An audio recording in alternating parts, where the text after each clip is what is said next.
Namaste to all of you all. Welcome back to my channel.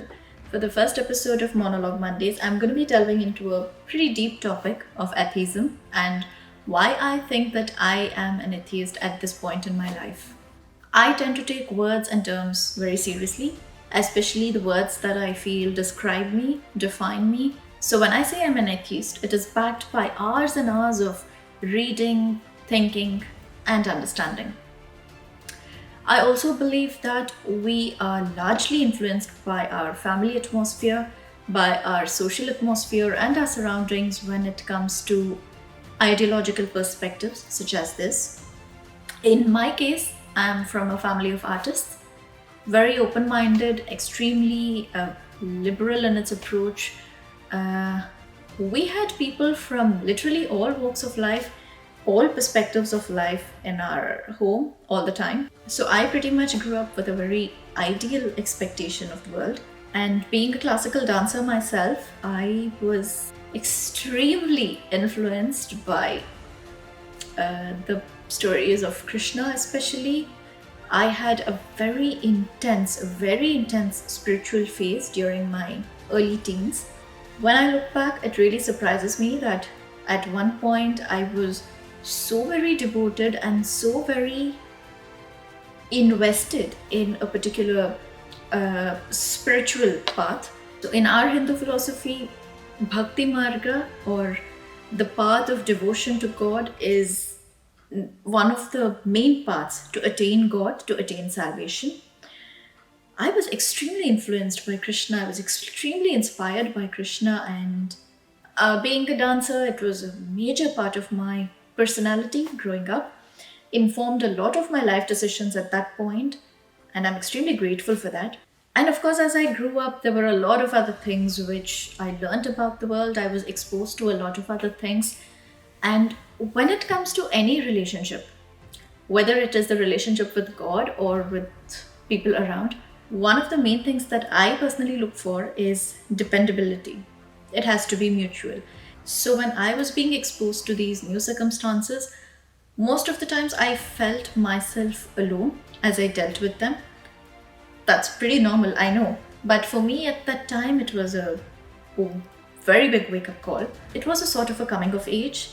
It gave me a much wider perspective, a much deeper perspective of what God means to me, what I expect from God, what God expects of me. So, all these new questions started cropping up.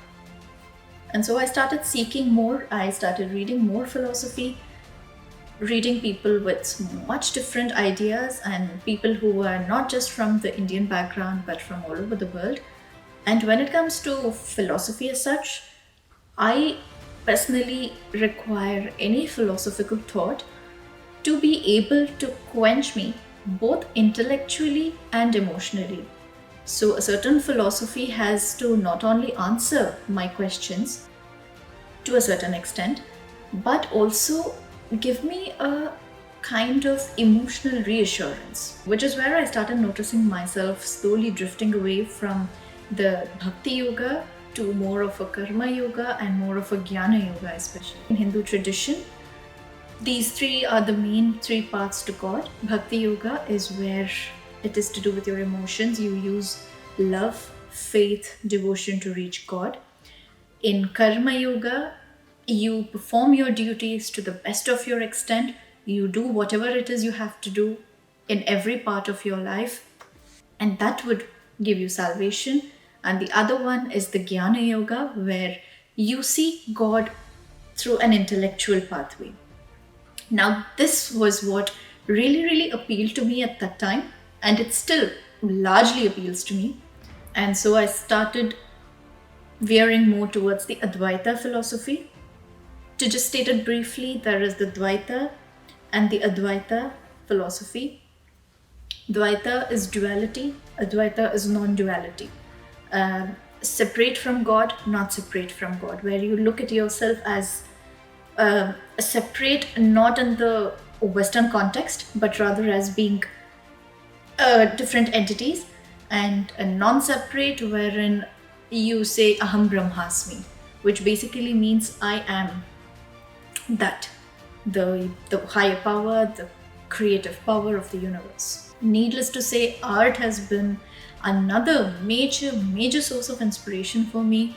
Learning about different artists, their lives, their experiences, Indian, Western, global. I'm talking about art on the scale of humanity. It has made me richer with gateways into more possibilities and potentials which I would not have even imagined before. So in Advaita philosophy, as said, it has 4 Mahavakyas, or the 4 main statements, and the fourth, the final one, is Aham Brahmasmi, which basically means I am that. So it is not about equating yourself with God, not in the, again, you have to understand that the Western concept is pretty different from the Indian traditional concept. It is like you are saying you are the drop of the ocean. So if the ocean is salty, you are salty as well. The difference lies not in the quality but in quantity, if that makes sense. Now, what all of this did was to give me a very deep intellectual understanding of not really having a final answer as such, but rather opening up all these possibilities where I could for myself decide what really made sense to me at that particular time. You know, in life, circumstances change, we are all human. We need to be in that state of flow of mind where we allow ourselves to read more, to understand more, and probably change your philosophies and your perspectives if need be. And that's another requirement for me from any philosophy, that it should be able to sustain me over a certain period of time. It has to have that innate strength in itself to carry me in its fold and carry me forward. Now, the emotional connect that it gave me was that I was reassured that I had the power within me to change my life and live my life the way I want to. I could design my life. I had that innate capacity to literally turn things around in my life and manifest whatever that I wanted to. And that this higher power that we all seek at one point or the other, it wasn't something to be actually sought. It is already here. To put it simply, it is you. You are it. It is not something that is far off and you have to go through this entire long journey to reach it, but rather the journey and the destination are the same. And that for me is extremely reassuring, and it makes me extremely stable emotionally. And to a certain extent, it does make me a bit more clearer about not just what God is or what the higher power is and what this world is and what this creation is, but also about what I myself am, what I want from life, and what life exactly is. I honestly believe there are no final answers, which is why it's philosophy, which is why it's tradition. You follow the path that suits you the best, and the destination is something which can be seen only after we reach there. And that is probably not possible as long as we're alive. And once we are dead, well, we'll know the answer. I love philosophy, I'm extremely curious, and I'm definitely gonna go forward with an open mind and see what happens. I love mythology as well. And as I said, at the point that I stand in now, this form of an intellectual curiosity, an intellectual journey, is what really makes sense to me and gives me that sense of solace that we all seek. I would love to hear from all of you all what your thoughts are. Do you believe in God? Do you not believe in God? Which tradition are you from? And anything and everything that you would want to share. This has been super fun for me to do. I really hope you have enjoyed this episode as well.